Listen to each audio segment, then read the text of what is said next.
Buenos días, jóvenes, ¿cómo les va? ¿Cómo están? ¿Sí me escuchan? Buen día, ingeniero.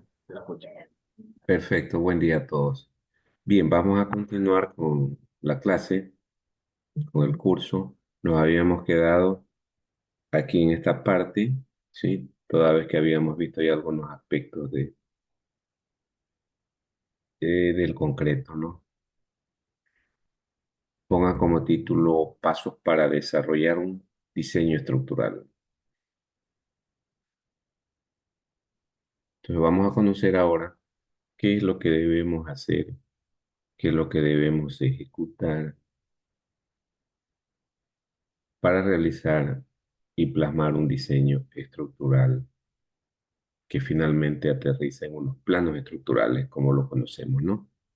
Entonces vamos, para hacerlo más amigable, el subtema, vamos a partir de un proyecto arquitectónico, ¿les parece? Entonces vamos a ver un proyecto. Voy a aprovechar que tengo algo aquí en pantalla.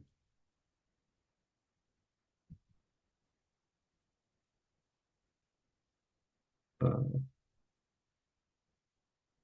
ok, esto lo voy a eliminar de pantalla y nos quedamos con esto. Perfecto. Me avisan si están viendo toda la pantalla, por favor. Sí, ingeniero. Sí. Sí. Ok. Entonces, fíjense, esto es un proyecto arquitectónico, ¿no?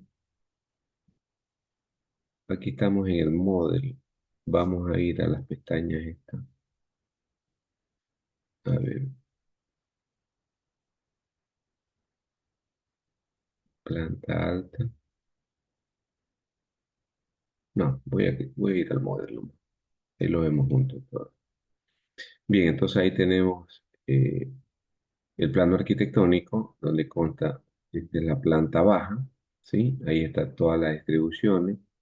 Podemos empezar por aquí, por ejemplo, mirando, este es el ingreso, es una casa sumamente grande, llega aquí a un ático y aquí tiene el garaje, ¿sí? Aquí están cuartos de bomba, eh, caseta de guardián, ¿no es cierto? Por acá también hay otro cuarto de bomba, chofer, como le decía, esta es una especie de ático en donde ingresan por aquí dos vehículos y acá tres vehículos. De ahí el ingreso propiamente a la casa es aquí, este es el ingreso a este gran hall, ¿no? Y así sucesivamente, la actividad de revisar la parte arquitectónica es justamente la que estamos haciendo ahora, ¿no? Vemos de qué se trata. Por acá tiene una sala de cine, miren, este es un cine. Es una casa, como dice Pelucona, ¿no? Por acá está la cocina, aquí está la cocina, todo este es la cocina. Este es el comedor, una sala de estar. Eh, por aquí tenemos, esta es una sala de estar, ¿no? Esta sería la sala propiamente, y por acá dormitorios, etcétera, ¿no? Bien, ¿qué es lo que hacemos entonces nosotros cuando tenemos el plano arquitectónico? Revisamos cada una de sus componentes, en este caso la planta baja. La planta alta solamente es esta parte de la guardianía, el resto solo es cubierta, ¿no? Losa de cubierta, todo es losa de cubierta, que tiene dos niveles de losa cubierta. Este de aquí sería un nivel y esta parte está un poco más alta, ¿no? Bien, en este plano que ya envían, o la mayoría de los planos arquitectónicos o los proyectos arquitectónicos, suelen venir con la pilarización, ¿no? Ustedes pueden ver aquí, ¿no? Ya viene la pilarización, miren, y van definiendo ellos ciertos ejes ya, ¿no? Ahora, En algunos casos la pilarización es totalmente ortogonal, ¿no? Es decir, ejes perpendiculares entre ellos, y en otros vienen columnas movidas, ¿no? Mire, aquí hay esta columna, tenemos esta, a ver, déjeme irla señalando, porque si no,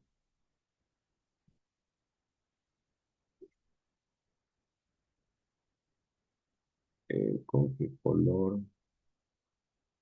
En rojo. Entonces, mire, tenemos esta columna, y aquí salta un poco para acá, ¿no? ¿De acuerdo? Nosotros tenemos que ir, obviamente, observando si eso es conveniente para la parte estructural. Ah, ya, ¿por qué la pone aquí? Porque trata de alinearla con esta. Y esta comienza porque aquí es el ingreso, ¿no? Si la pone acá, si la ponía aquí, le quedaba desconectado acá en esta zona, ¿no? Bueno, cosas así es que hay que ir mirando. Aquí, por ejemplo, si tenemos alineado, tenemos columna, columna, columna, columna y así sucesivamente, ¿no?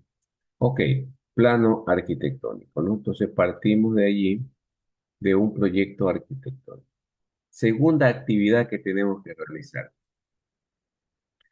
pedir un estudio geotécnico, ¿no?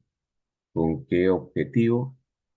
Para que nos caractericen el tipo de suelo, ¿sí? Nos caractericen el tipo de suelo, cualquiera que sea el tipo de suelo que salga del estudio, y también la capacidad admisible del suelo, ¿no?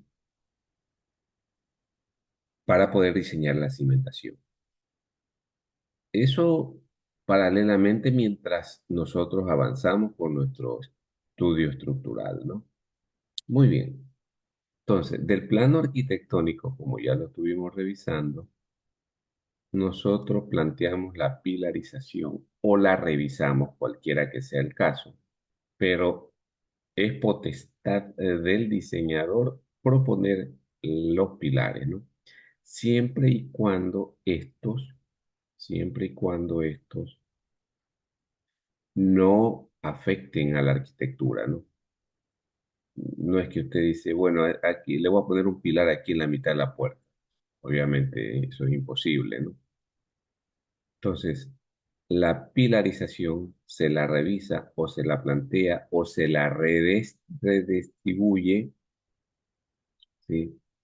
Con la colaboración del arquitecto en este caso, ¿de acuerdo? Bien, una vez que esa pilarización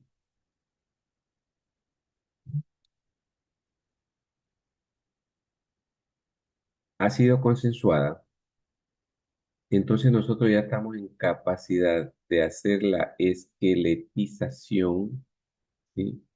La esqueletización de la estructura. ¿Qué implica eso? Dibujar los pórticos, ¿no? Entonces nosotros ya podemos allí, digamos que hacer los pórticos, ¿no? De acuerdo a cómo estarían distribuidas las columnas. ¿Eh? Solo a manera de ilustración, vamos a suponer que estos son los pórticos, ¿no? Como le decía, solo tiene una losa, ¿no? Entonces, así.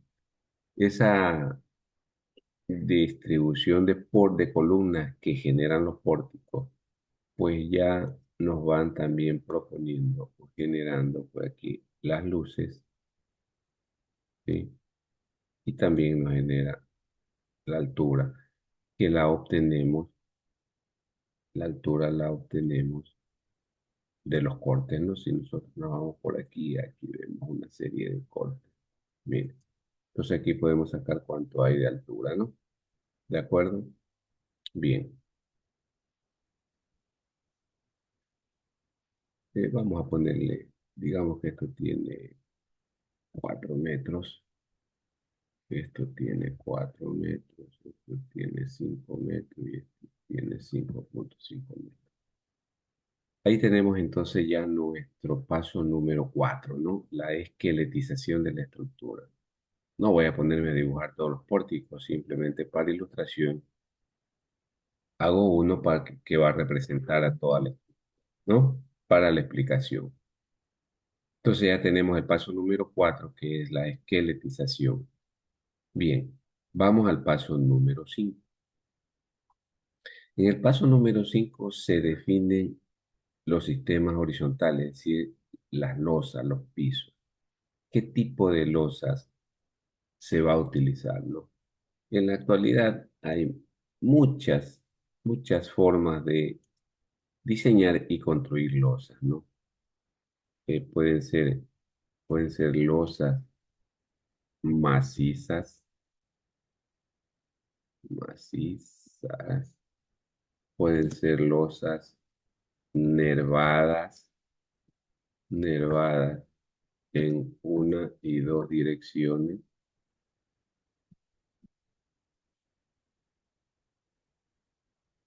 Pueden ser losas metálicas, ¿no? Etcétera. ¿De acuerdo? Yo aquí escogí en este proyecto escogí, ahora sí podemos ir un ratito al estructural, ¿sí? Aquí están las losas, ¿no? Losas nervadas en una dirección, como ustedes pueden verla, ¿no? Por favor, si alguien tiene alguna pregunta, me interrumpe, no hay problema, ¿no? Las losas nervadas en una dirección. Eso escogimos, ¿no? Bien, nos quedamos un ratito ahí en la arquitectura, volvemos aquí. Entonces, una vez que ya tenemos las definiciones de las losas, ya sabemos, vamos a colocar por aquí que vamos a usar losa nervada en una dirección. Ingeniero, una pregunta. Claro que sí. Por ejemplo, ¿cómo sé qué tipo de losa debo coger o es a la conveniencia o la que mejor me Esa, ven? esa es una buena pregunta, y más que una pregunta, una buena interrogante, ¿no? Uno mismo, bueno, ¿y qué me convendrá, no? Uno piensa, ¿no? ¿Qué me convendrá? Volvamos a los planos. La losa maciza, pues ustedes ya saben que es macizo, ¿no? Entonces, todo un espesor de concreto, ¿no? Es una losa más pesada, es una losa más cara porque lleva mucho más acero. Las losas nervadas suelen ser más livianas, ¿no? Porque aquí lo que tenemos es un nervio y este espacio de aquí es una cajoneta, ¿no? Una cajoneta. Esa cajoneta suele ser de bloques livianos, ¿sí? O suele ser de madera, suele ser, si es de madera, pues obviamente digamos que es vacía, ¿no? Sino que se pone un encofrado de madera para poder fundir el nervio y la capa de compresión. O últimamente se está utilizando mucho este producto que se llama, coloquialmente o comúnmente se le dice espumafón, ¿no? Pero es poliestireno expandido, ¿no? No sé si lo han escuchado, si lo han escuchado, Sí, el ingeniero, sí. poliestireno expandido, ¿no? Que es muy livianito, entonces se lo utiliza como cajoneta. Recordemos que mientras menos pesos tenga o esté sujeta los elementos estructurales o la edificación, pues va a tener una mejor respuesta y va a tener elementos más livianos, digamos, menos voluminosos y menos cantidad de acero. Si le pone más peso, pues tendrá que demandar de elementos con mayor resistencia, ¿no? Entonces, repito, pues se busca utilizar materiales, perdón, que sean lo más liviano posible, ¿no? Entonces, la losa nervada es una de las losas más económicas, ¿no? Más económicas. Ahora, la otra losa podría ser metálica, ¿no? Que se colocan nervios metálicos que pueden estar más separados. Esa es una de las ventajas de esas losas, ¿no? Que como lleva una plancha metálica que se conoce como corpalosa, son nombres comerciales que le dan, o, o steel panel, ¿no? Que sería el nombre técnico. Un steel panel se coloca, que no es otra cosa sino que una plancha metálica que sirve de una vez como encofrado, ¿no? Esa es la ventaja, ¿no? Sirve como encofrado y entonces se colocan los nervios más separados, alrededor entre unos 40 o unos 80 metros, ¿no? Dependiendo de la carga que vaya a soportar la losa. En este caso, pues una carga liviana de cubierta, ¿no? Que en ciertos casos no es transitable o por lo menos no se va a utilizar toda la losa, sino en ciertos sectores para colocar equipos de aire acondicionado.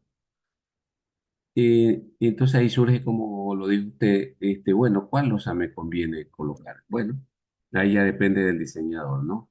Del diseñador y de las condiciones de la construcción propiamente, ¿no? Pero teniendo en cuenta todos estos aspectos que les estoy nombrando. Y eso también redunda, por supuesto, en el costo. Y a veces el costo también está en función del tiempo. Alguien puede decir, bueno, ¿qué tiempo nos vamos a demorar si hacemos la losa nervada? X cantidad de tiempo o de días. ¿Y cuánto vale? Tantos dólares. ¿Y qué tiempo me voy a demorar si hago metálica? Ah, bueno, probablemente la mitad de lo que sería con este tipo de losa. ¿Y cuánto vale? Bueno, vale 1,5 veces más dólares que la de. Entonces ahí hay que tomar decisiones, ¿no? Porque a veces el tiempo es el parámetro más importante que estaría por encima de lo económico, ¿no? ¿Sí está claro, jóvenes? No sé si esa a- aclaración responde a su pregunta. Sí, ingeniero, gracias. Ok, Ingeniero, sí, una pregunta. dígame.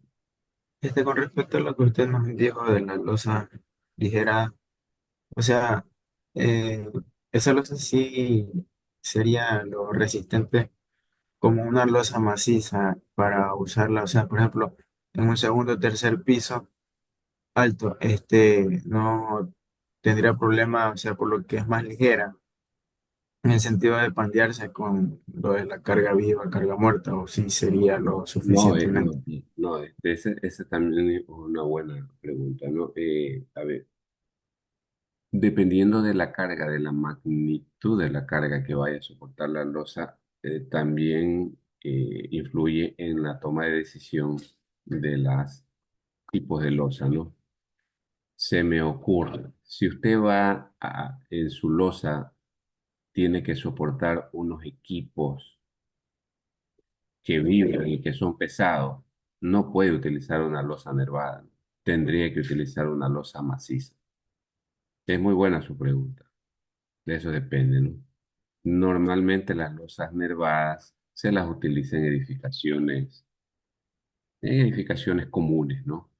Eh, Viviendas, edificios de oficinas, etcétera. Pero si ya son bodegas, por ejemplo, a veces las losas nervadas no son las más adecuadas, ¿no? Todo depende de la magnitud de la carga que vayan a soportar y si estas a lo mejor tienen equipos que tienen vibración o están sujetas a vibración. Bien, seguimos, ¿no? Entonces, definiciones de losa, estamos en el paso 5. Vamos al paso 6. Entonces, una vez que ya tenemos todo esto definido, ¿no? Los pórticos, las líneas que ilustran o definen las columnas, las líneas verticales me refiero, las horizontales que definen las vigas y también las losas. Bueno, podemos pasar al paso número 6, que corresponde, el paso número 6 corresponde a darle dimensiones a esas líneas, ¿no? Es decir, a lo que conocemos nosotros comúnmente como predimensionamiento de los elementos. En esa etapa de predimensionamiento le damos tamaño y también le damos forma a los elementos, ¿no? Porque pueden haber, por ejemplo, vamos a verlo aquí. Mira, aquí, por ejemplo, existe esta columna que es una L, ¿no? Esta es una L, ¿sí?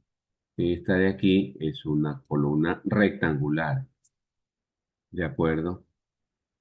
Creo que no tengo columna circular, me parecía que había una, pero finalmente se la cambió. No, no hay columna circular. pero podría haber, por ejemplo, una columna circular, ¿no? Podría haber una columna circular. Entonces, en esta etapa, ¿sí? En este paso número 6 damos dimensiones a los elementos y también la forma del elemento, ¿no? ¿Estamos de acuerdo?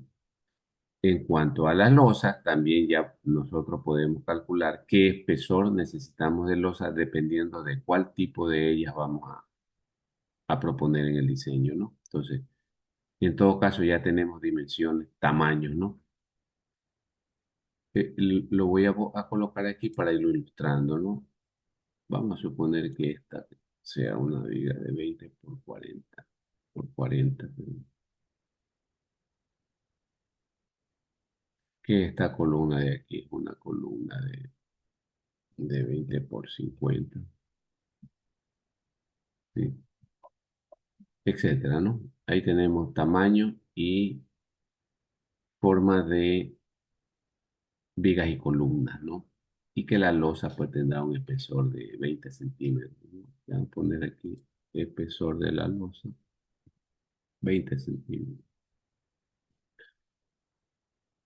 Una vez que ya tenemos eso, entonces ya estamos en la capacidad de calcular o determinar las cargas, ¿no? Las cargas. Bueno, vamos a hablar un poquito de las cargas, ¿no? ¿Cuáles son las cargas a las que va a estar sometida esta estructura en particular? Y vamos a hablar de otras cargas a las que podrían estar sujetas o sometidas las estructuras, ¿no? A ver, la primera va a ser la carga muerta. La carga muerta la vamos a identificar con la letra D, carga muerta, ¿no? Entre las primeras cargas muertas va a estar, ¿cuál sería la primera carga muerta aparte de esto? Voy a colocar aquí, ¿no? La primera carga muerta es, ¿cuál es la primera carga muerta?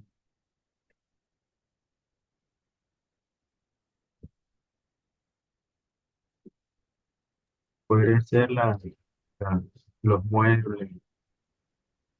Los eh, muebles serían la primera carga muerta. A ver, por pared. vamos a conceptualizarla, ¿les parece? ¿Qué es la carga muerta?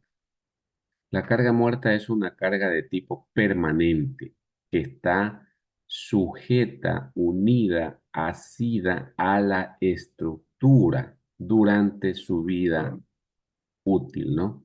Eso es una carga muerta. Está unida, pegada, asida, está permanente en la estructura, ¿no? Como concepto.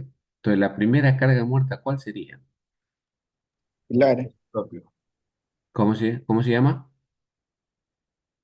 el peso propio de la estructura. Peso propio, ¿no? Perfecto. La primera carga muerta es el peso propio de la estructura, ¿no? Peso propio de los elementos, bueno, de la estructura.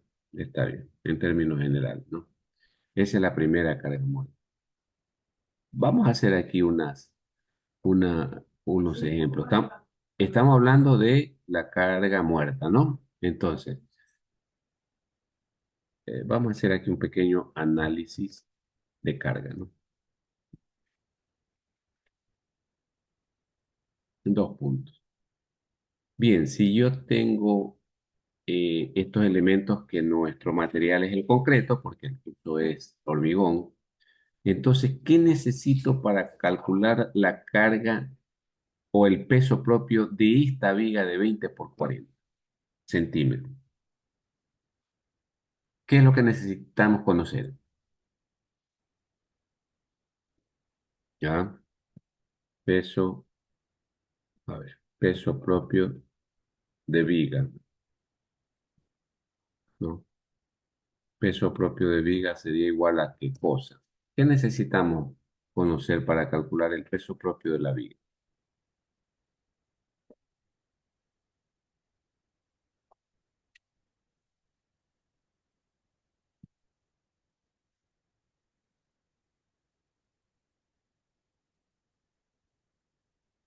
¿Qué pasó, jóvenes? Hay que conocer el peso volumétrico del material, en este caso del concreto. ¿Alguien se acuerda cuánto es el peso volumétrico del concreto?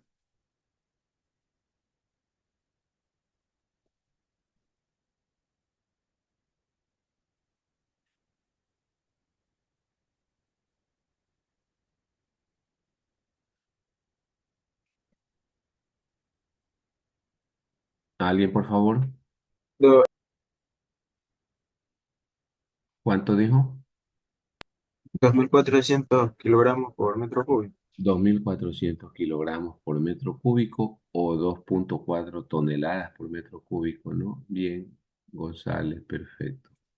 Entonces, para calcular el peso por metro lineal, acuérdense de esto, por favor, tomen sus notas.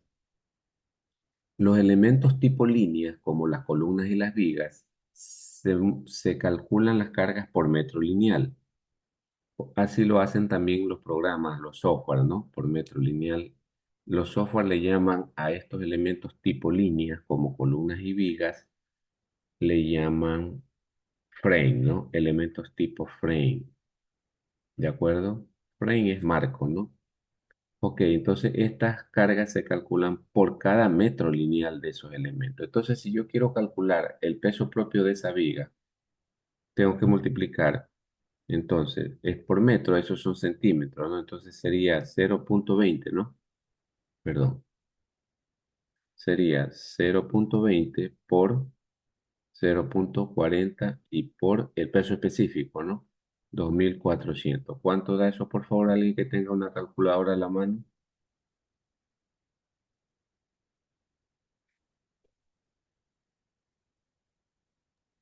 ciento ¿Cuánto es? noventa y dos 192, eso serían kilogramos por cada metro lineal, ¿no?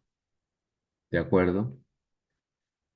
Lo mismo pasaría si quiero calcular por metro lineal esta columna, ¿no? Sí, es el mismo cálculo, no lo vamos a hacer para no redundar, ¿no? El mismo cálculo. Entonces, esto sería peso propio. Ahora, eh, esta sería pues la representación, digo, este cálculo sería la representación de los pesos propios de la estructura que pusimos por acá, ¿no? Que es la primera carga muerta. ¿Qué otra carga nosotros la podemos considerar como carga muerta? Pensemos en esta misma edificación que estamos hablando aquí. Déjeme solamente ponerla, ¿no?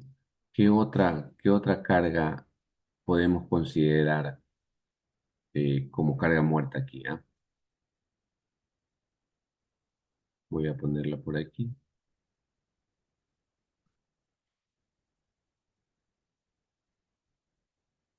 O en una edificación común, secular. ¿Alguien, por favor?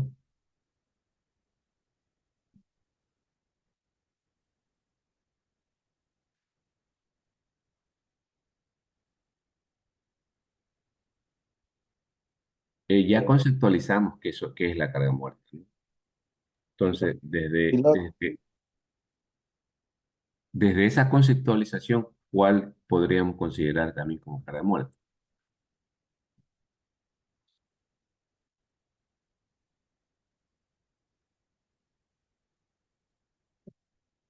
¿Alguien los propuso? pilares, minero, no. No te escuché, Eva. Los pilares. No, pues si ya sacamos los pilares, aquí ya dijimos, porque aquí están los pesos propios de la estructura, ¿no? Ahí está la forma de cómo sacar pilares y vigas, ¿no? Eh, faltaría y, la losa, que ya la vamos a hacer. y las paredes no. Eh, por supuesto, claro, eso estoy preguntando, Ya. ¿no?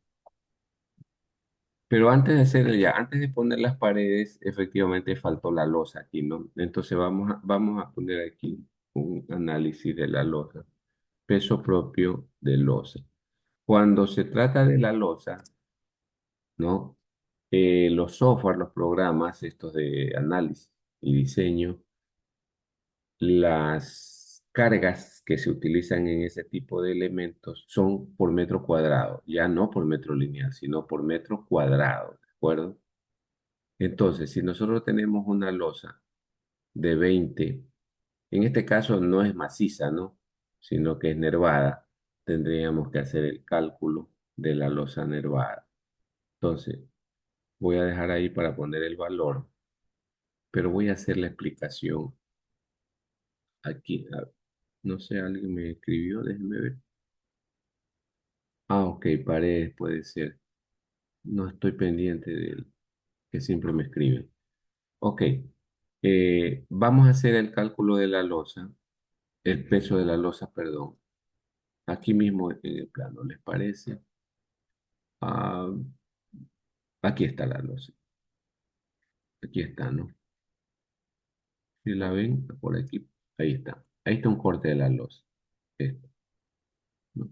Fíjense que lo que está con este hatch, eso solamente es concreto, ¿no? Eso es concreto. El resto es cajoneta de poliestireno. Es decir, eso no se toma en cuenta porque no pesa. Son, no pesa casi nada. Tiene su peso, obviamente, pero habría que ver exactamente cuánto es el peso. No tengo en este momento el peso volumétrico del poliestireno, pero en todo caso no se toma en cuenta. Bien, entonces vamos a calcular eh, esta, esta parte del concreto, cuánto pesaría por metro cuadrado, ¿no? Entonces, ¿qué es lo que hacemos nosotros? Entonces, usted tiene aquí 10 centímetros, de ahí tiene 60 de cajoneta, de ahí tiene 10 centímetros, ahí ¿cuánto llevamos? 80, ¿no? Desde aquí, ¿no? Desde aquí hasta aquí hay 80. ¿Les parece si ponemos otro nervio más y de ahí lo dividimos para esa longitud, ¿no? Entonces, si usted tiene dos, tendría, a ver, ¿dónde lo hacemos? ¿Dónde lo hacemos? ¿Dónde lo hacemos? Bueno, voy a ponerlo por aquí, ¿no? Bien, ¿qué tenemos? Tenemos entonces 10 centímetros más 10 centímetros y pongámosle otro nervio para que sea más representativo. Serían, 70 centímetros más con, eh, con el espacio. digamos otro nervio más, ¿no? Otro nervio más, ¿no? Sería, hasta aquí llevamos ¿cuánto? Desde aquí hasta aquí tenemos 80, ¿sí? Y de ahí tendríamos 70 centímetros más. Así, eso es 1,50, ¿no? Y en 1,50 tendríamos ¿cuántos nervios? Tres nervios, ¿no?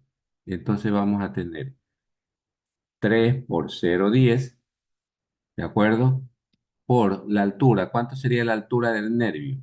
Aquí está, ¿no? ¿Cuánto es la altura del nervio? 15 centímetros, ¿no? Por 0,15. Y eso por, recuerden que es por metro cuadrado. Aquí estamos viendo un corte y en la dirección perpendicular vamos a suponer que tenemos un metro, ¿no? Un metro. Entonces, bueno, pongámosle por un metro que sería leve. ¿Y esto por cuánto? Por 2.400 que me dijeron que era el peso. ¿Cuánto da eso, por favor? ¿Cuánto da esa multiplicación? 108. 108. ¿Sí? Esto sería kilogramos, ¿no? 108 kilogramos. Bien, ahora vamos con la capa de compresión. La capa de compresión simplemente es 5 centímetros, ¿sí la ven aquí? Entonces tenemos 0,05 por uno y por uno, ¿no es cierto? Este sí por metro cuadrado, ¿no? Y esto sería ¿cuánto? Por 2.400. Esto nos da un valor de 120 kilogramos, ¿no? Esto por metro cuadrado sería, ¿no? Lo estamos sacando por metro cuadrado, ¿de acuerdo? Y este valor de acá tendríamos que dividirlo, porque estos son kilos, dividirlo para cuánto que fue esta longitud. 1,50 dijimos, ¿no? Sí. Y entonces esto dividido para 1,50. ¿Cuánto da eso, por favor? 72. 72 Ahora sí son kilogramos por cada metro cuadrado, ¿no? Kilogramos para metro cuadrado. No sé si está claro. Entonces ahora sí ya podemos sumar estos 72 más estos 120. ¿Cuánto daría? Total 192. 192 kilogramos por cada metro cuadrado. Eso es lo que pesaría esa losa por metro cuadrado. 192 kilos. ¿Sí? Ahora bien, cuando ustedes estén usando esta distribución o este corte de losa, sí lo tiene uno de los programas que es el ETAPS, ¿no? El ETAPS sí tiene para colocar esta losa en una dirección. El SAP no lo tiene. Entonces, si van a utilizar el SAP, usted tendrían que hacer el análisis como lo estamos haciendo ahora de su losa nervada, sacar cuánto pesa por metro cuadrado y allí sí sacarle un espesor promedio para ponerla como placa en el SAP, ¿no? Entonces, para un espesor promedio, entonces usted tendría que ser 192 dividido para 2400, ¿no? Entonces, eso le daría un promedio de 8 centímetros como que fuese maciza, ¿no? No sé si está claro lo que les intento, por lo menos advertir, ¿no? Entonces, para el SAP usted tendría que poner aquí una losa, porque el SAP no tiene losa nervada, vuelvo a repetir, no tiene. El ETAP sí tiene, el SAP no, el SAP usa elemento macizo. Entonces usted tendría que hacer aquí 192 dividido para 2400, esto es 0,08 metros. Este sería el espesor que usted tendría que poner para que cuando calcule internamente el peso, calcule los 192 que pesaría su losa realmente. ¿Sí estamos de acuerdo, jóvenes? Bien, Sí, ok. ya, entonces vamos a volver acá, pero ahí se me va, déjeme ver si no se me monta esto. Entonces 192, ¿no? Sí, por acá voy a tratar de borrar nomás. No lo voy a dejar allí. Ok, vamos con esto, ¿no? Entonces, peso de losa, aquí 192, ¿no? Por casualidad dio lo mismo que la viga, ¿no? Bien, ya tenemos entonces peso de losa. Ahora sí, ahí tenemos, en todo caso, esto de aquí sería, esto de aquí sería peso propio, ¿no? De la estructura, ¿no? Entonces vamos a ponerle aquí que esto es peso propio de la estructura, ¿de acuerdo? Ahora sí, vamos con las otras cargas que se deben considerar como cargas muertas o se pueden considerar como cargas muertas. ¿Cuáles serían? Me dijeron las paredes, ¿no? Paredes. También se la conoce como mampostería, ¿no? Bueno, una pared normalmente enlucida por ambos lados, ¿sí? Una pared cualquiera de una edificación normal, enlucida por ambos lados pesa 180 kilogramos por metro cuadrado, ¿sí? 180 kilogramos por metro cuadrado. Eso pesa una pared, ¿de acuerdo? Entonces,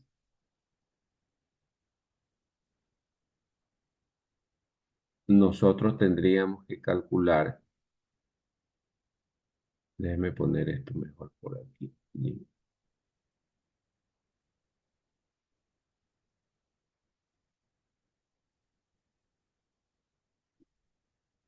No, ahí lo voy a poner, ¿no? Entonces, la mampostería pesa 180 kilos por metro cuadrado. ¿De acuerdo? Muy bien. ¿Cómo calculamos nosotros la incidencia de una pared sobre una viga? Vamos a suponer que una pared esté sobre una viga, ¿no? Voy a hacer la ilustración aquí. Si yo tengo esta viga, una viga cualquiera, ¿no?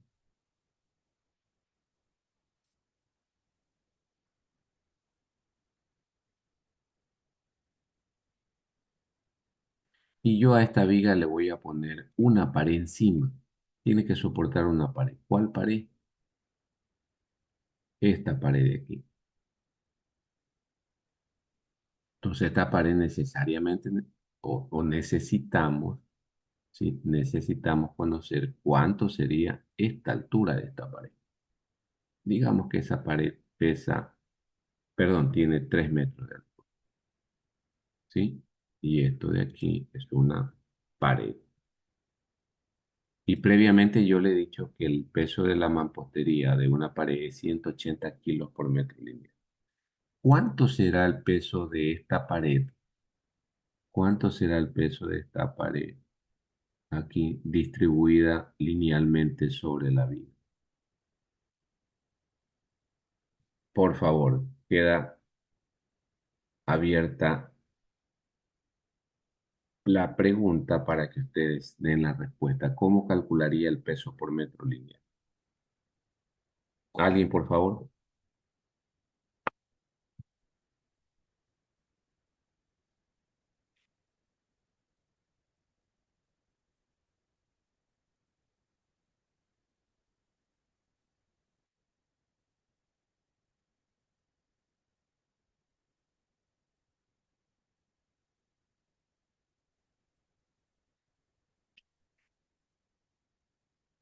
¿Cómo calcularíamos el peso de esa pared sobre esa viga por metro lineal?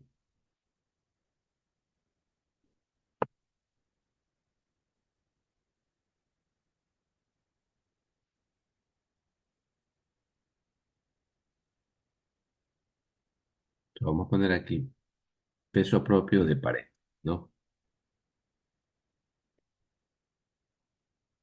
No, no sería peso propio pared 180. Esto sería peso de pared. Multiplico el peso de la pared por altura, A ver, entonces sería 3 metros por cuánto? por 180. Por los 180, ¿no? Perfecto. Muy bien. Esto sería, creo que 540. Confirme si es 540. Ahí sí sería kilogramos por cada metro, ¿no? ¿Sí estamos de acuerdo? Entonces ya tenemos el peso de la incidencia de la pared. Ahora, ¿cómo se hace esto normalmente en los diseños ya reales, ¿no? Entonces, lo que hacemos es, o lo que debemos hacer realmente es, vamos a volver aquí al plano. Lo que debemos hacer es sumar todas las paredes, ¿sí? ¿Sí se dan cuenta? Sumamos todas las paredes, todas, todas, tanto horizontales como verticales, ¿no? Todas las paredes las sumamos. Vamos a suponer en esta parte de aquí. Entonces sumamos todas las paredes linealmente, las multiplicamos por la altura, ¿sí? Las multiplicamos por la altura. Ahí ya tenemos entonces área total de paredes, ¿no? Área total de paredes. Esa la multiplicamos por 180 y tendríamos peso de toditas las paredes, ¿no? ¿Sí? Y lo que hacemos es ese peso dividirlo para toda esta área de aquí, ¿no? Y ahí tendríamos la densidad de paredes, es decir, ahí sí tendríamos kilos por metro cuadrado de paredes, que probablemente en algunos casos, a lo mejor va a andar alrededor de 180.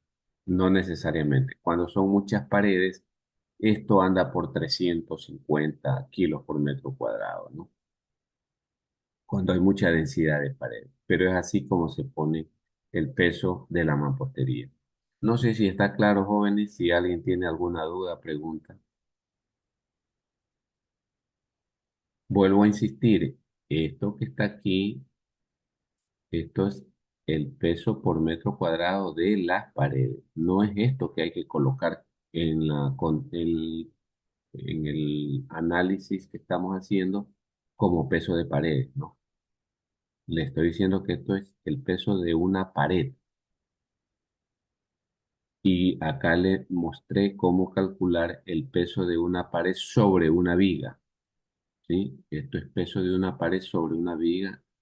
Recuerden que las vigas, la carga es por metro lineal. Y ahora le acabo de advertir que para calcular la densidad de paredes sobre una superficie, sobre una área, entonces hay que sumar todas las paredes, multiplicarlas por la altura y ahí tendríamos área de total de paredes, la multiplicamos por los 180, eso nos da peso total de paredes y eso lo dividimos para toda esa área en donde han estado esas paredes y ahí sí nos da kilos por metro cuadrado, kilos por metro cuadrado.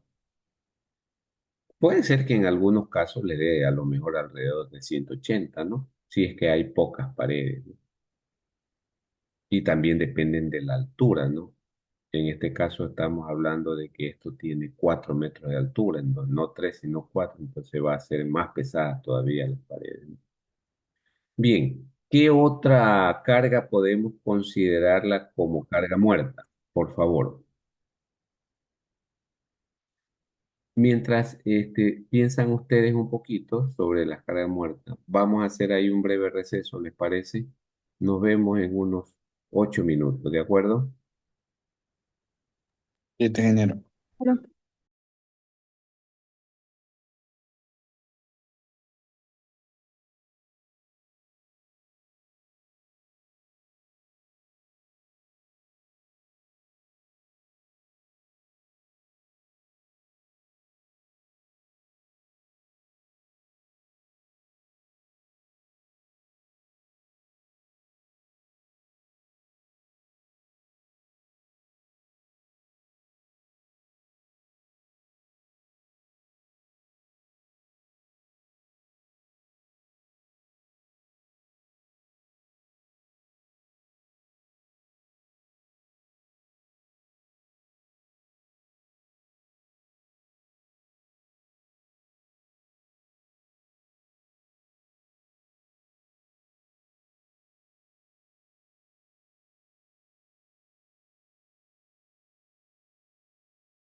Bien, volvimos, jóvenes.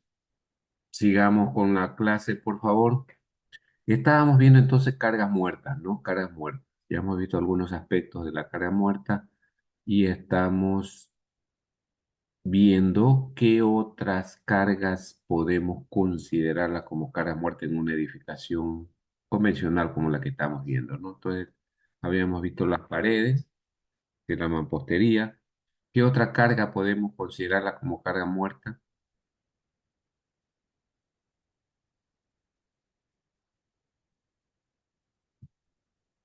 Alguien puso por allí la plomería, ¿no? La plomería se pondrá como carga muerta. La plomería normalmente va dentro de las paredes, ¿no?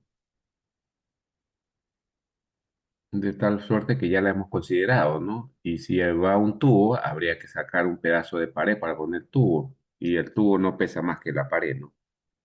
Así que no se consideraría. ¿Y el mobiliario? El mobiliario no es carga muerta, porque el mobiliario no está pegado a la estructura, no está fijo, a menos que sea un mobiliario fijo, ¿no? Pero aún en esas condiciones no se la considera como carga muerta, sino como carga viva. Recuerden el concepto de la carga muerta, ¿no? ¿Qué otra carga que nos falta ahí deberíamos de considerar? ¿Mm?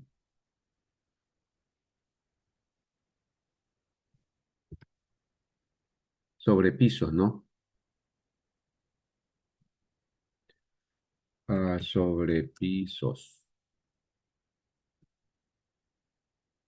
Sobrepisos, depende el sobrepiso de qué es, ¿no? Baldosa, cerámica, porcelanato, más o menos anda por el orden de 60 kilos por metro cuadrado.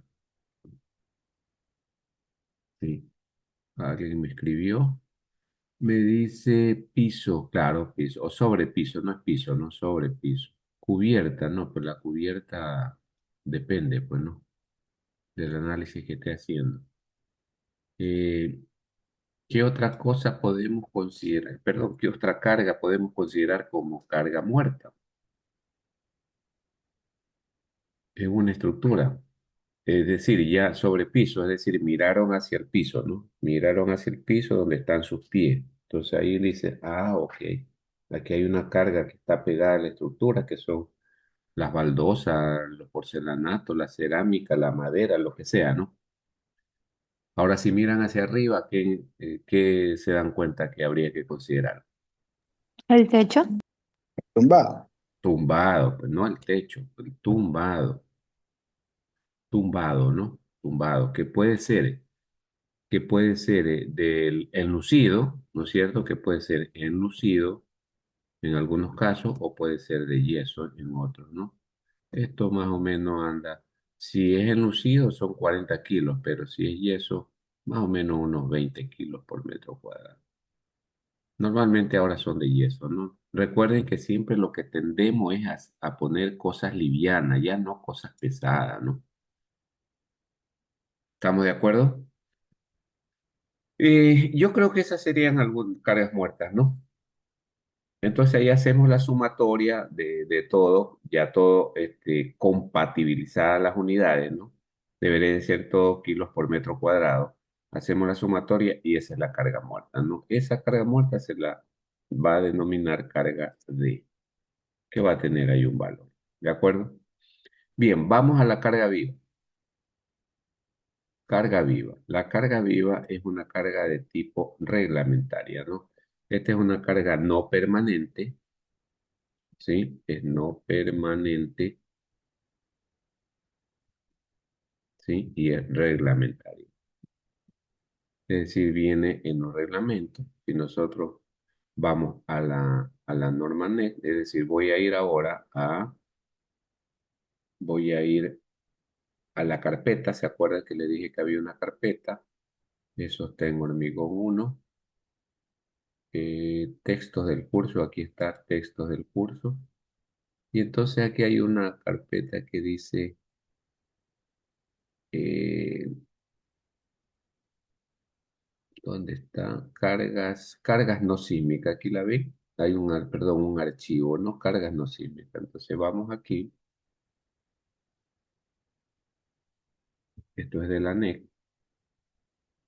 Nos vamos un poco hacia abajo. Fíjense, aquí tienen cargas vivas.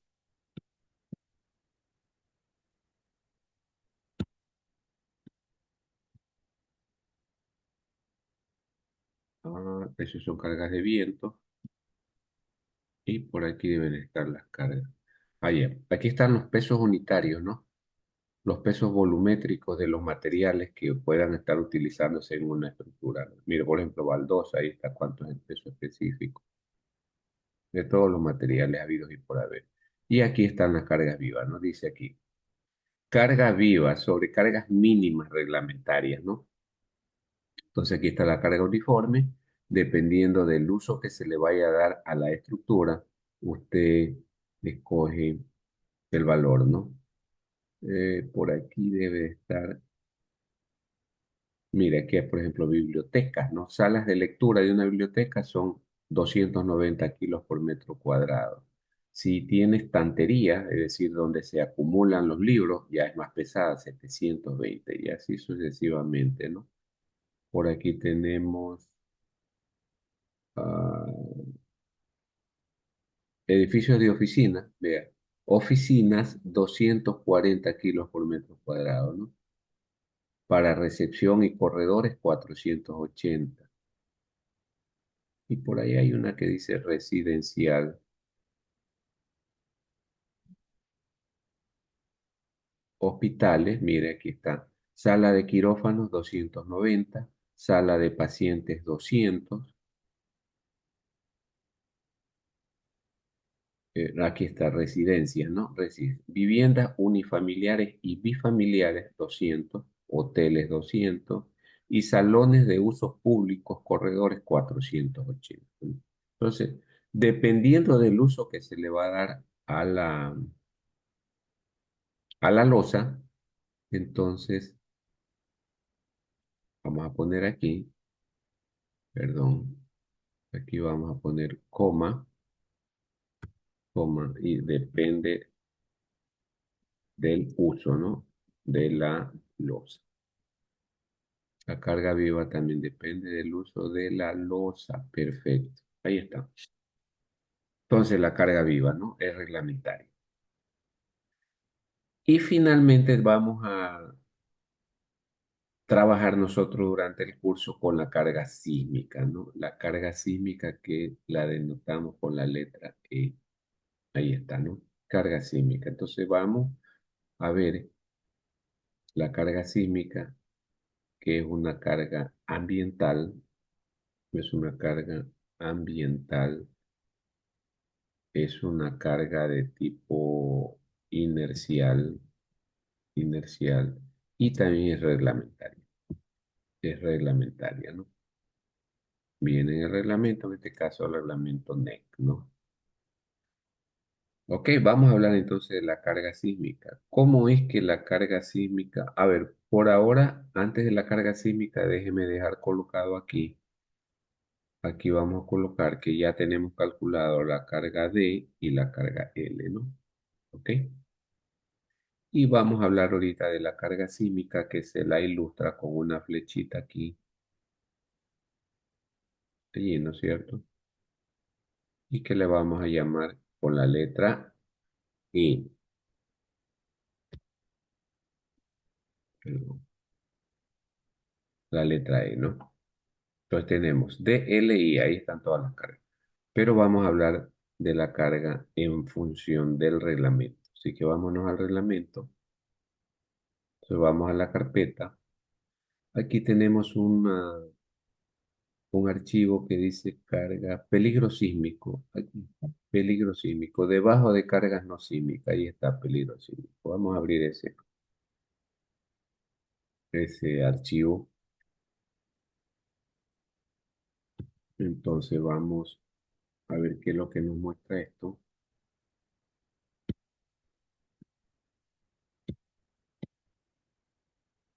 Es un documento que tienen ustedes que leerlo con mucho cuidado.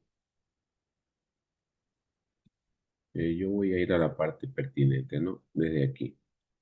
Entonces, la NEC tiene incluido en su capítulo que estamos viendo de cargas o de peligro sísmico un mapa, ¿no? Que es el mapa sísmico del Ecuador, ¿no? Está por colores identificadas cada una de las zonas, ¿no?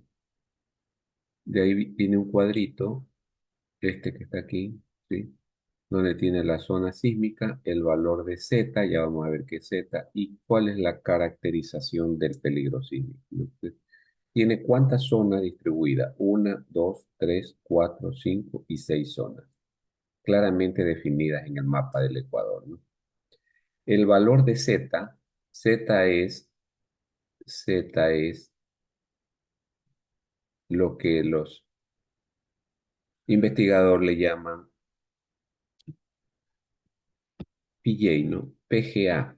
Eso es aceleración pico de la roca, ¿no? Peak Ground Acceleration, ¿no? Aceleración pico de la roca o simplemente PGA o PJ, ¿no? Deletreándolo en inglés es PJ. Entonces tenemos para la zona 1, 0,15, para la zona 2, 0,25, para la zona 3, 0,30, zona 4, 0,35, zona 5, 0,40 y zona 6, 0,50. ¿Sí? Ahí está la respectiva caracterización de cada zona. Para la zona 1, el peligro sísmico es intermedio. Para la zona 2, 3, 4 y 5 es alto. Y para la zona 6, el peligro sísmico es muy alto, ¿no? Hay mucha demanda sísmica, en definitiva, en el territorio ecuatoriano, ¿no? Solo la zona 1 tiene una mediana, por así decirlo, eh,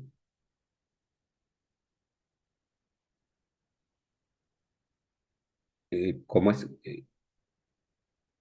Una intermedia o mediana, podríamos decir, caracterización del peligro sísmico, ¿no? Ok, seguimos, seguimos. Una vez que ya tenemos el cuadrito ese zonificado, entonces seguimos bajando y veamos qué encontramos. Encontramos curvas de peligro sísmico con las que se ha desarrollado este estudio que aterriza en lo que ya mismo vamos a ver, un espectro elástico de aceleraciones, ¿no? Para eso seguimos viendo qué más tenemos, geología local, ¿no? ¿Se acuerdan que en el paso número 2 nosotros enviamos a hacer un estudio geotécnico, ¿sí? Local, donde se va a diseñar y construir el diseño que vamos a desarrollar con el fin de que se caracterice qué suelo tiene ese lugar, ¿no? Ese sitio donde se va a construir. Y la norma tiene caracterizados los suelos de la siguiente manera: tipo de perfil A, B, C, A, B, C, D, E y F, ¿no? Entonces, vamos viendo. A ver ahí. El suelo perfil A es una perfil de roca competente que tiene esta definición de velocidad de onda de corte, ¿no? Sí. Ahí lo caracteriza como suelo A. Luego tenemos el suelo B, también es un perfil de roca de rigidez media, es decir, más blanda, que tiene este criterio de definición, ¿no? Respecto a la velocidad de la onda de corte, en este caso de la roca, ¿no? Si está entre estos valores, este BS pues lo da el estudio del suelo, ¿no? Y con eso se va caracterizando. Luego tenemos el suelo C, perdón, el perfil C, que ya es un perfil de suelo, ya no de roca, sino de suelos muy densos, ¿no? O roca muy blanda, que cumple con el criterio de velocidad de onda de corte con estos valores, ¿no? De ahí vamos al perfil tipo D, asimismo, son perfiles de suelos rígidos que cumplen con este criterio de velocidad de onda de corte, perfiles de suelos rígidos que cumplen con este otro perfil, ¿sí? O con esta otra condición. Y tenemos finalmente el suelo tipo E, que es el suelo más menos competente, más malo, por así decirlo, ¿no? Que corresponden a arcillas blandas, ¿no? Y que eso lo tenemos en la parte centro, sur, oeste de Guayaquil, ¿no? Toda esa zona es una arcilla blanda, son como 30 metros de espesor de arcilla blanda, ¿no? Que también cumple con estos criterios, ¿no? De índice de plasticidad, humedad, eh, esfuerzos, el, ¿cómo se llama este SU? No drenado, ¿no? Sí, capacidad no drenada del suelo. Y por último, ha dejado un perfil F que es para hacer estudios de sitio, ¿no? De sitio muy puntual, particular, ¿no? ¿De acuerdo? Esto es lo que tiene caracterizado respecto a los suelos la norma NEC. Entonces, cuando nosotros enviamos a hacer nuestro estudio técnico, el estudio tiene que venir con la caracterización del suelo. Esto a lo mejor le dice que es suelo tipo D, tipo C o tipo E, ¿no? Suelos tipo A y B solamente tenemos en ciertas partes puntuales aquí en Guayaquil, ¿no? En la parte bien norte, hacia la Loma, ¿no? Por la Católica, ahí hay una roca. Por donde está la Politécnica también hay roca, ¿sí? Hay algunos sectores donde sí aflora roca, ¿no? Por donde está la penitenciaría y en esa loma ahí hay roca, etcétera, ¿no? Pero la parte centro-sur es suelo sumamente blando, que corresponde a suelo E. Muy bien, seguimos bajando y encontramos unas matrices aquí, ¿no? Unas tablas en columnas y filas y columnas que corresponden a unos coeficientes, ¿no? Coeficientes del perfil de suelo, FA, FD y FS, ¿sí? Entonces, el FA es un coeficiente de amplificación del suelo en la zona del periodo corto. Ya vamos a ver de qué se trata eso. Ese es el FA, ¿no? Entonces, usted lo que tiene es que establecer cuál es su zona, que ya la vamos a ver más adelante en una tabla, cuál es su zona, cuál es su perfil de suelo y obtiene de aquí, de esta matriz, cuál es el valor de FA, ¿no? Lo mismo con FD, ¿sí? Y lo mismo con FS, ¿no? FS es un parámetro para el comportamiento no lineal del suelo, ¿no? Bien, una vez que ya tenemos esos valores, entonces vaya tomando en cuenta, ya tenemos Z y tenemos perfil de suelo, tenemos factores FA, FD y FS. Ya todo eso ya lo vamos teniendo anotado. Seguimos bajando y vamos a encontrar aquí nuestro gráfico, este de aquí, que se conoce como espectro elástico de aceleraciones, ¿no? Entonces, anótelo por allí. Este es un espectro elástico de aceleraciones. ¿Qué es lo que contiene este gráfico? Y qué es la representación de la carga sísmica en una estructura, ¿no? Entonces, tenemos que aprender a conceptualizar esto, a definir esto, a dibujar esto y a manejar los parámetros, ¿no? De manera contundente y firme, ¿no? Veamos, aquí tenemos, voy a ir remarcando, ¿no? Voy a ir remarcando. Aquí tenemos entonces esta parte que se conoce como, perdón, esta parte se conoce como meseta espectral, hasta allí. En la ordenada está la aceleración como fracción de la gravedad y en la abscisa, perdón, en la abscisa está el periodo T, ¿no? Aquí está el periodo T, ¿no? En la abscisa. Entonces tenemos una meseta espectral, ¿sí? Cuyo valor corresponde a eta por z y por fa. Z y fa ya conocemos. Eta ya lo vamos a conocer ya mismo después de esto. De allí viene una rama descendente, ¿sí? De ahí viene una rama descendente. Esta,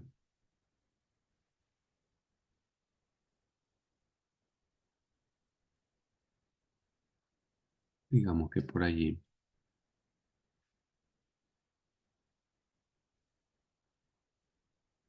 hasta ahí, ¿no? Hasta ahí lo vamos a graficar.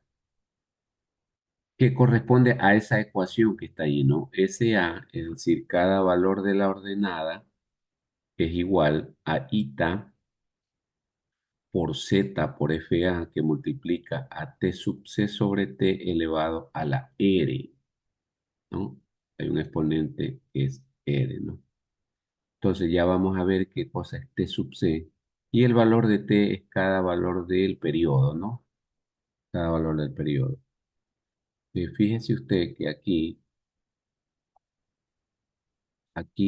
en este extremo tenemos el periodo del suelo, este de aquí. Este valor se llama t sub c. Esto es t sub c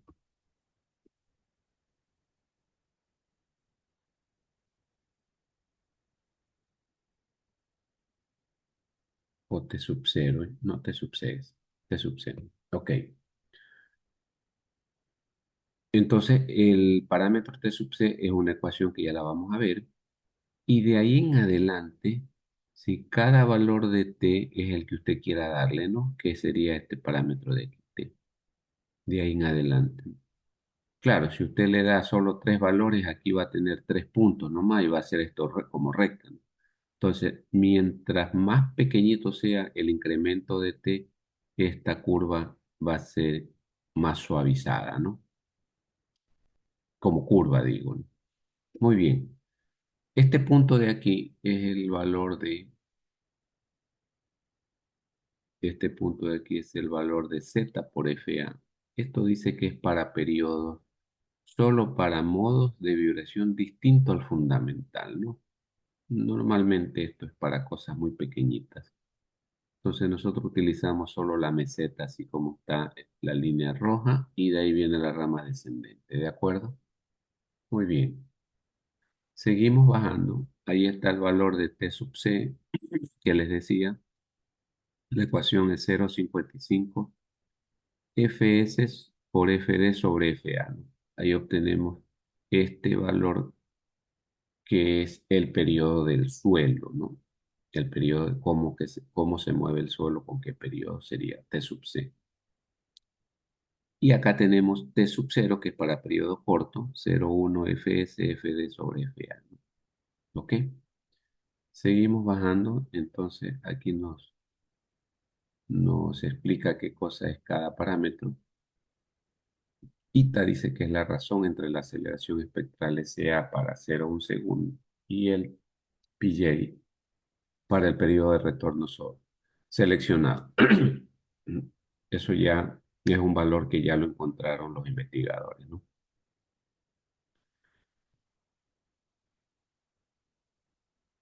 Aquí tenemos el valor de R, miren, R es igual a 1 para todos los suelos excepto el E, y R es igual a 1,5 solo para el suelo tipo E, ¿no? Recuerden que ese valor de R está como exponente de la rama descendente, ¿no? Aquí está, ¿no? R. Ok. Entonces ya tenemos R y nos falta solo el valor de ita que está aquí, ¿no? Ahí está. Ita, que varía dependiendo de la región del Ecuador, adoptando los siguientes valores. Ita 1,8 para provincias de la costa, excepto Esmeralda. 2,48 para provincias de la Sierra, Esmeraldas y Galápagos.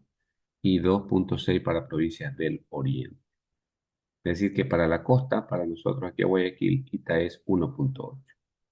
Entonces ahora sí ya tenemos todos los valores, ¿sí? Todos los valores para poder nosotros eh, graficar nuestro espectro elástico de aceleraciones, que también es la representación de movimiento del suelo y que también representa la carga que le ingresa a la estructura.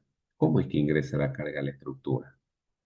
Bueno, vamos a irnos a nuestro... si tienen alguna pregunta, por favor, sobre esto de la NEC. Hay un deber, un trabajo que tienen que hacer con respecto a esto, ¿no? Volvamos entonces aquí al... Bien. Vamos a borrar esto para hacerlo bien. Ok, ya puedo borrar esto.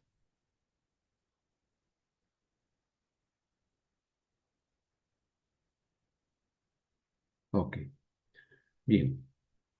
Decía, ¿cómo es que eh, ingresa mediante esa representación de ese gráfico?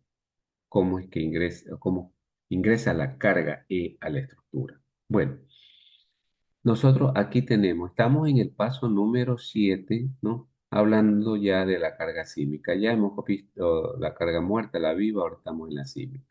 Entonces, si nosotros tenemos esta estructura que está dimensionada, que tiene luces, tiene altura, tiene cargas, ¿no? Cargas verticales.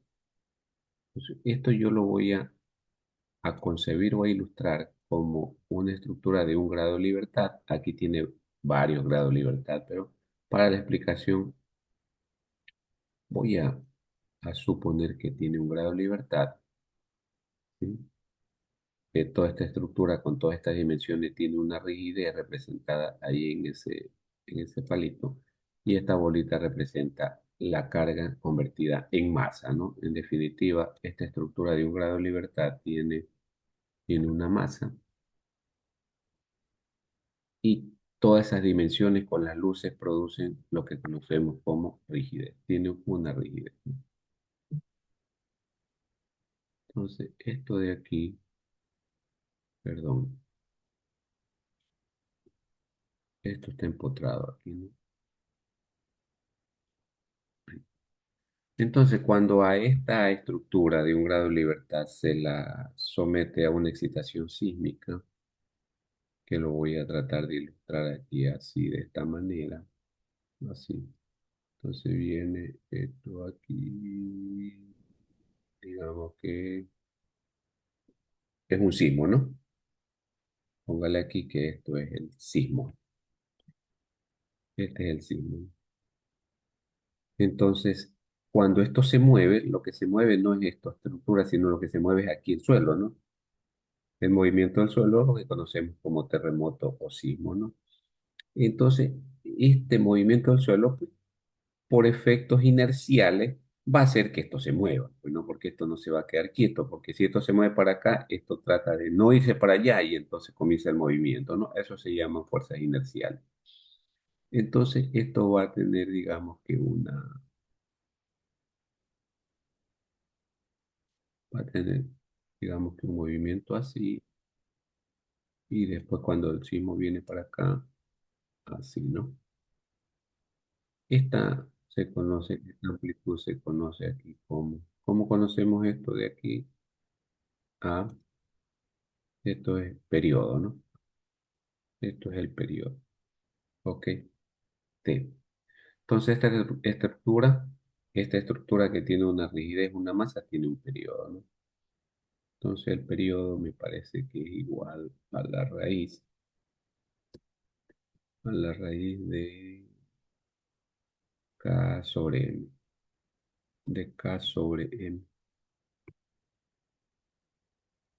Son ecuaciones dinámicas, ¿no? Ustedes lo ven en análisis dinámico o en dinámica. Ahí, ¿no? Entonces, con esta ecuación sacamos el periodo, tenemos el periodo, y con ese periodo nosotros vamos a nuestra estructura, donde vamos a construir, que ya estuvo los parámetros obtenidos del estudio geotécnico. Te voy a dibujar aquí mi espectro.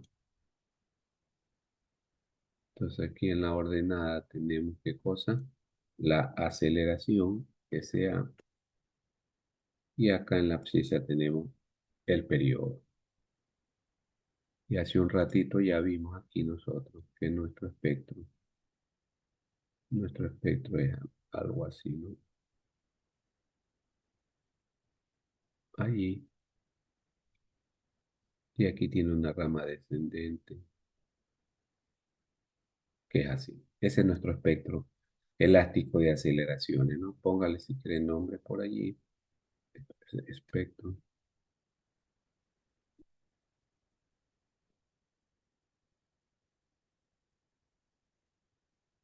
aceleraciones, ¿no?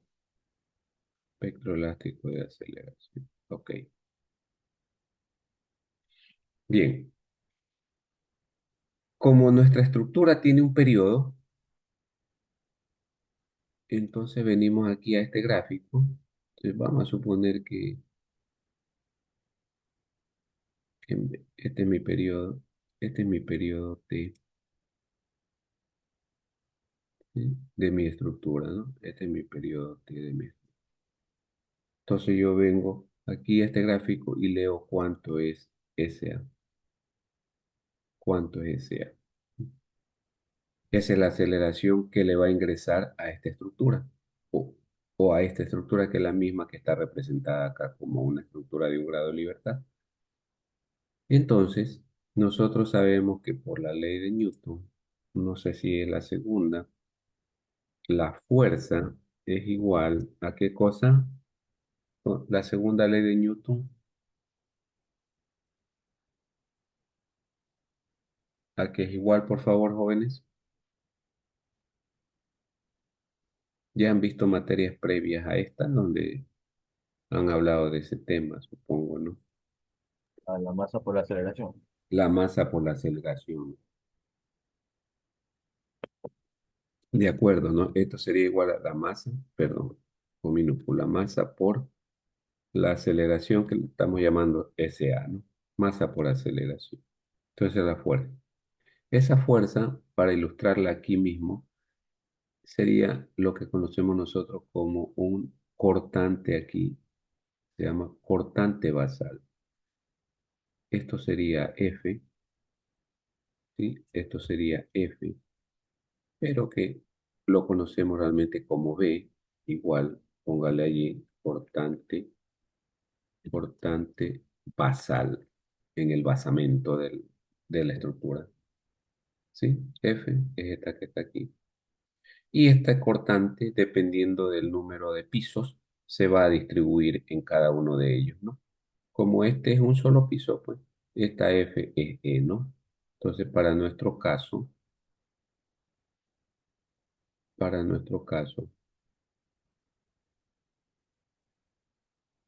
perdón, ahora sí. Para nuestro caso, quiero poner aquí, esta F es igual a E, ¿no? Y ok, ahora sí ya tenemos entonces aquí la fuerza sísmica que va a estar sujeta a esta estructura, ¿de acuerdo? Entonces ya estamos en el paso número, ¿qué hora tenemos? Se nos va el tiempo. Estamos en el paso número 7 terminando la carga sísmica. Ahora sí ya nuestra estructura está dimensionada, está con luces y alturas, está con carga muerta, carga viva y carga sísmica. Vamos al paso número 8. Paso número 8. ¿Qué corresponde al paso número 8? Hacer un análisis estructural, ¿no?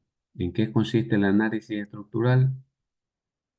¿Alguien tiene algún concepto de análisis estructural, por favor? A su criterio, ¿cómo lo concibe?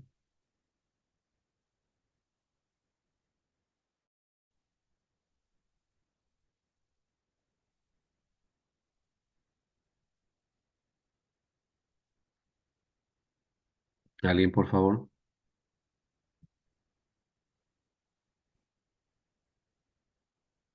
Profe, es para como para determinar las cargas y cosas así. A ver, ¿cómo no le escuché la primera Para, parte? como para determinar cómo eh, reaccionan las cargas y cosas así. Ya, cosas así, cosas asado. ¿Quién más, por favor? Es donde calculamos las deformaciones. El análisis estructural es donde calculamos las deformaciones. ¿Quién más, por favor?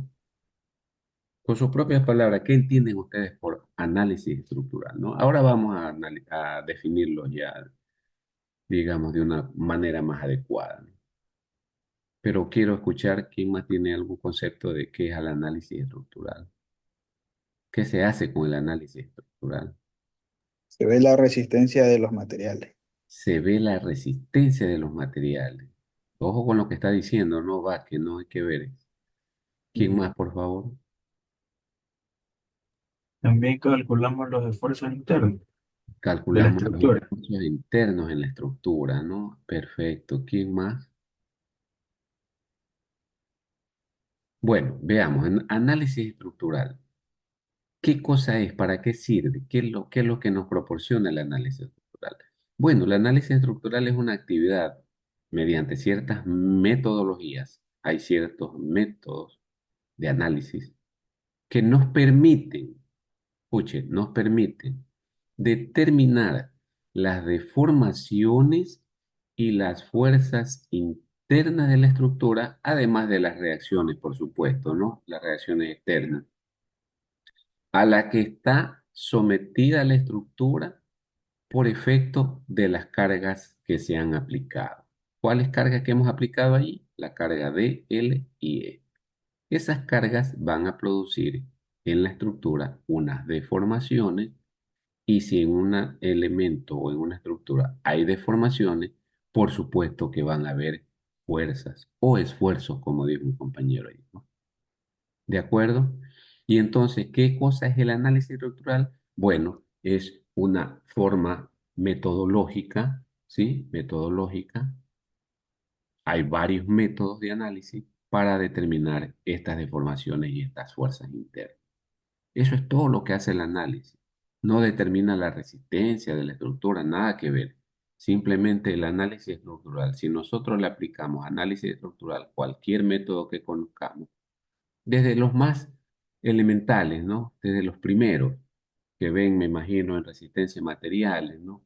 Método de los tres momentos, ecuaciones de equilibrio, después ven métodos de deformaciones como áreas de momento, doble integración, perdón, métodos energéticos, trabajos virtuales, etcétera, para cálculos de deformación.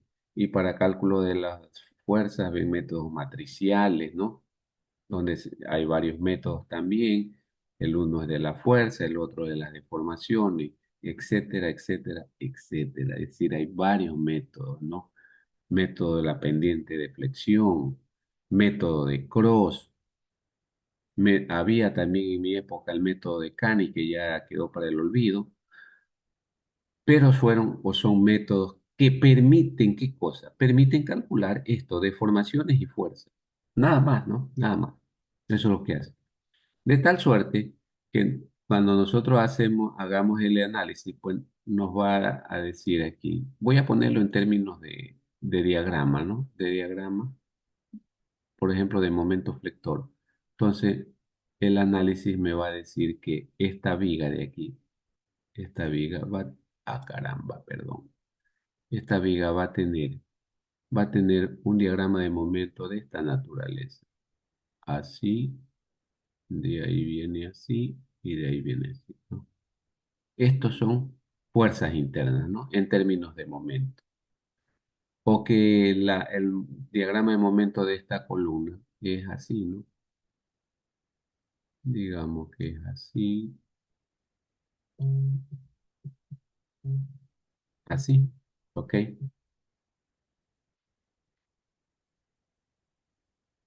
Me esperan un ratito, por favor.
Bien, entonces les decía que ahí tenemos, por ejemplo, en términos de momento, ¿sí? Las fuerzas que se pueden generar aquí en esta viga.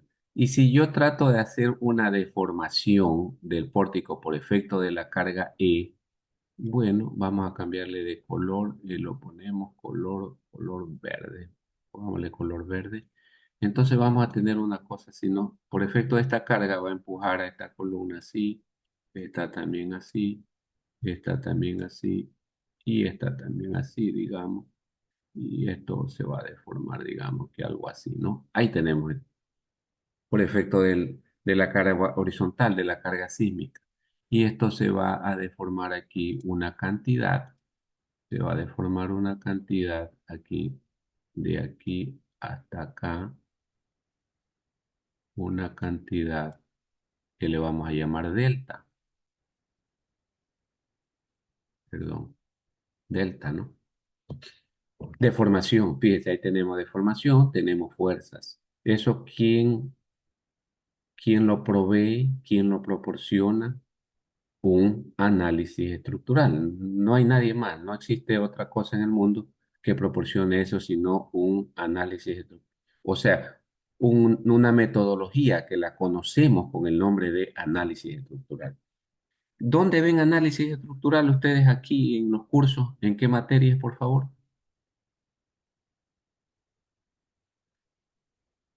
Estructura, fuerza de estructura. Estructuras, ¿no? En estructuras ven ya propiamente análisis. Ahí van a ver métodos de deformaciones, van a ver métodos para calcular las fuerzas, etcétera, ¿no?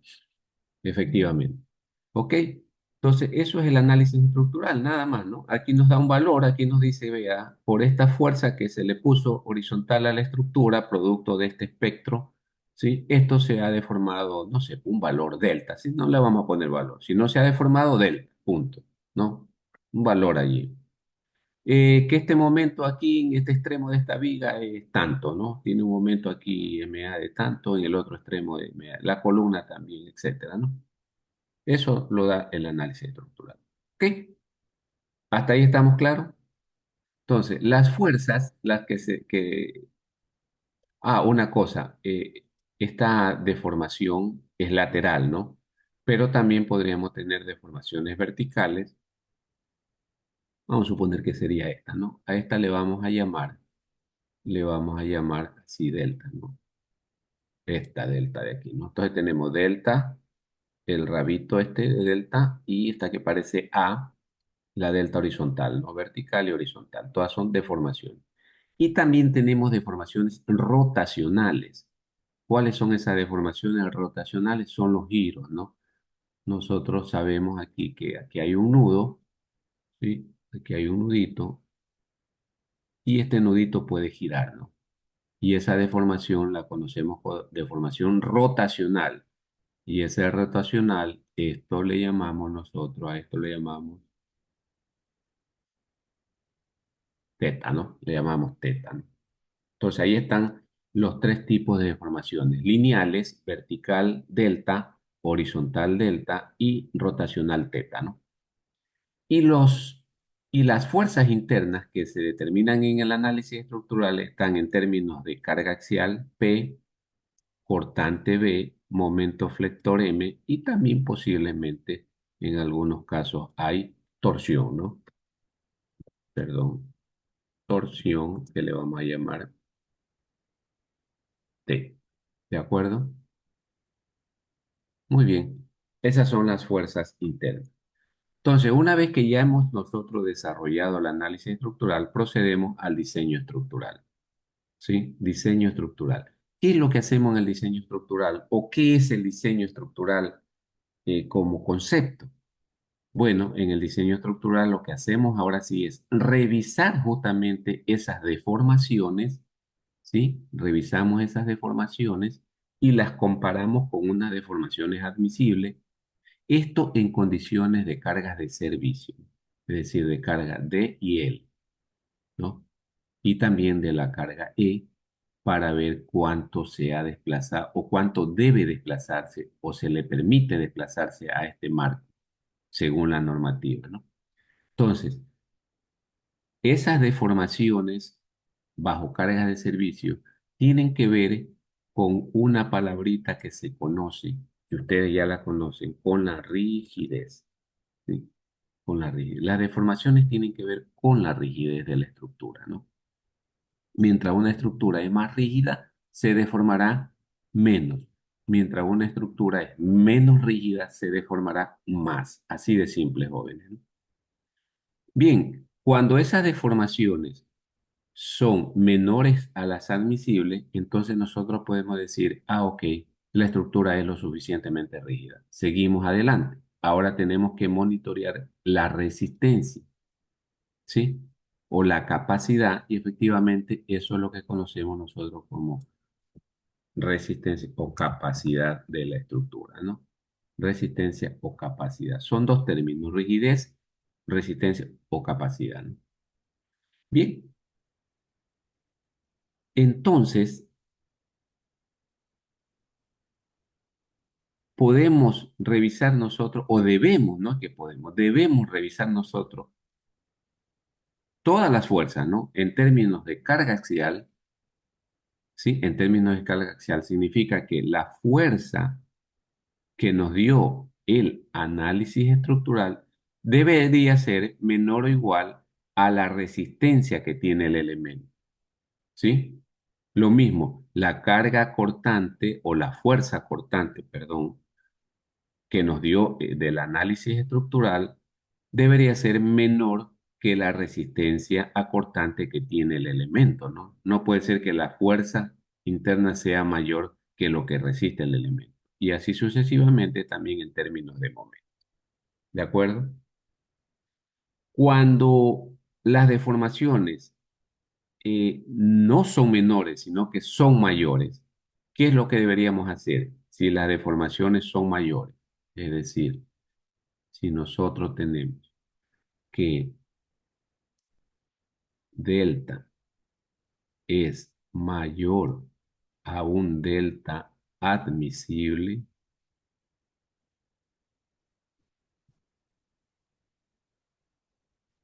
si mi delta es mayor a un delta admisible, significa que la estructura se está deformando demasiado. Entonces tenemos que redimensionar, ir al paso número 6, al paso número 6, ¿sí? Vamos aquí al paso número 6, redimensionamos, volvemos a darle tamaños, en este caso más grande, para darle más rigidez, y volvemos a hacer nuevamente todo, ¿no? Todo hasta que llegamos al análisis estructural y volvemos al diseño.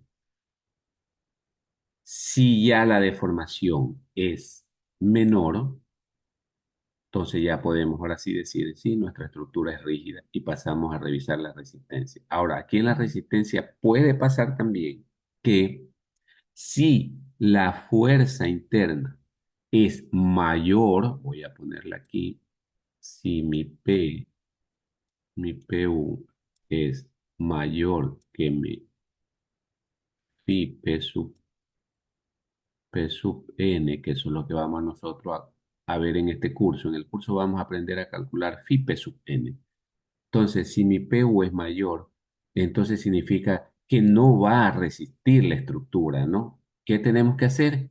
Ok, vamos al paso número 6, vamos a redimensionar y volvemos a hacer todo hasta que se cumpla esto que está aquí, ¿no? Si se cumple que las resistencias son mayores a las fuerzas internas, entonces pasamos a hacer los planos. Detallamos los planos y el diseño queda listo junto con la memoria y las especificaciones técnicas. Es decir, vamos a esto, ¿no? Ahora sí ya puedo borrar todo esto.